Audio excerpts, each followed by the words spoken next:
Mrs. Nagalakshmi and Mr. Sivaram Krishna and my dear students. Good afternoon, Ananda.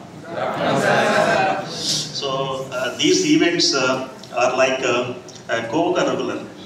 Curricular means roju chadivede. Conventional teaching and learning. So we co-curricular, they play a significant role. So వీటి యొక్క ఉద్దేశం ఏమిటి అంటే to bridge the gap between the conventional study, learning and skill orientation workshops are like that. So a gap అనేది bridge చేయగలగాలి, అందుకు ఉద్దేశించబడినవే ఈ workshops.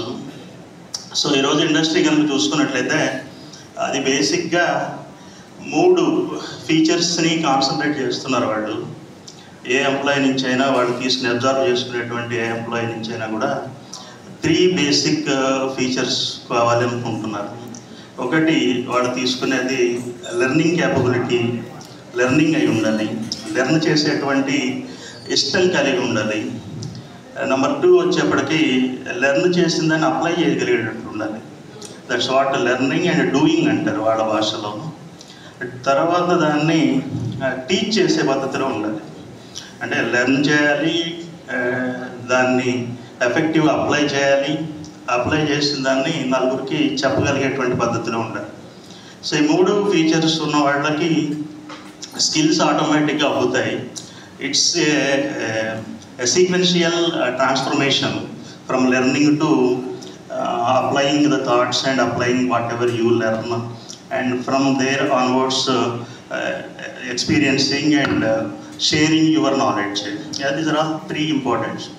So వీటితో పాటుగా ఈరోజు ఇండస్ట్రీలో ఈ స్కిల్స్ మీరు నేర్చేసుకొని ఇండస్ట్రీలో ఒకసారి అబ్జర్వ్ అయిపోయిన తర్వాత అంతటితోటి మీ యొక్క జర్నీ ఆగిపోకూడదు.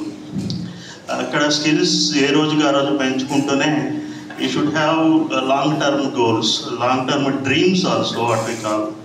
సో ఈ డ్రీమ్స్ ఉద్దేశించి బేసిక్గా మీ అందరూ కూడా కొంతకాలం జాబ్లో మంచిగా స్కిల్ అటైన్ చేసి జాబ్లో సెటిల్ అవ్వాలి.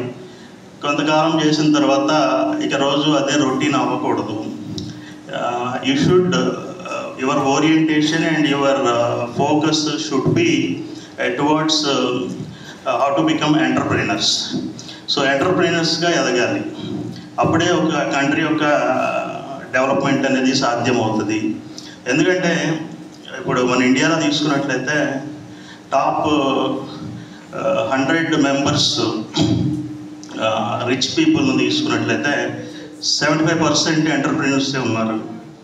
తర్వాత 15% ఈ ఎంటర్ప్రెన్యూర్స్ కంపెనీలలో ఇన్వెస్ట్ చేసిన వాళ్ళు ఉన్నారు.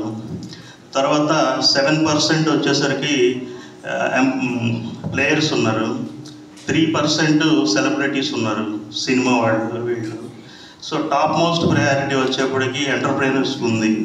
కాబట్టి ఈ ఉద్యోగాలు చేయడం అనేది ఇదంతా కూడా పెద్ద ట్రాష్. ఇదంతా కూడా మోసం అండ్ వాట్ వి కాల్ దగా చేయడమే. సో ఉద్యోగం చేసి రిచ్ అయిన వాడు చరిత్రలో లేడు. కాబట్టి మీరు నిలదొక్కునేంత వరకు ఉద్యోగాలు చేయండి, అక్కడ స్కిల్ సంపాదించండి. సంపాదించిన తర్వాత ఎంటర్ప్రెన్యూర్స్గా ఖచ్చితంగా ఎదగాలి.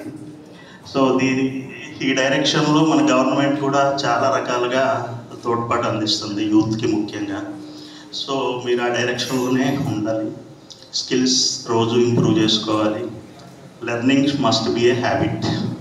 Okay, with this I